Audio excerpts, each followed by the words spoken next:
শহীদদের প্রতি শ্রদ্ধাঞ্জলি, free medical camp, cycle rally, মুক্তিযুদ্ধভিত্তিক প্রামাণ্যচিত্র প্রদর্শনী, বিশেষ দোয়া, খাবার বিতরণ র্যালি সহ নানা আয়োজনে কুমিল্লায় বিজয় দিবস উদযাপিত হচ্ছে। সকালে মহান বিজয় দিবস উপলক্ষে স্বেচ্ছাসেবক দলের সাবেক কেন্দ্রীয় নেতা ও মহানগর বিএনপির নেতা জনতার মেয়র খ্যাত নিজামুদ্দিন কায়সারের নেতৃত্বে নগরীতে একটি বর্ণাঢ্য সাইকেল র্যালি বের করা হয়। জাতীয় পতাকা নিয়ে র্যালিটি নগরীর প্রধান প্রধান সড়ক প্রদক্ষিণ করে।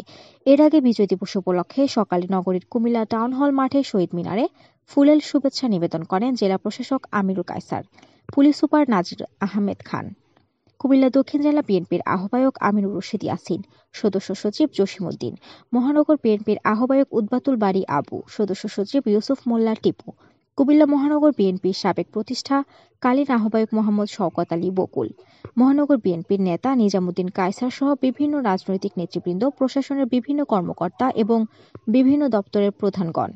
পরে মুক্তিযোদ্ধা কমান্ড সহ বিভিন্ন রাজনৈতিক, সামাজিক, সাংস্কৃতিক সংগঠন, শিক্ষা প্রতিষ্ঠান ও সরকারি বেসরকারি নানা দপ্তরের পক্ষ থেকে শহীদ মিনারে পুষ্পস্তবক অর্পণ করা হয়। এদিকে বিকালে জেলা ও মহানগর বিএনপির উদ্যোগে বিজয় র্যালিতে বিএনপির স্থায়ী কমিটির সদস্য ডক্টর খন্দকার মোশাররফ হোসেন ও কেন্দ্রীয় ত্রাণ ও পুনর্বাসন বিষয়ক সম্পাদক ও জেলা বিএনপির আহ্বায়ক আমিনুর রশিদ ইয়াসিন নেতৃত্ব দিবেন।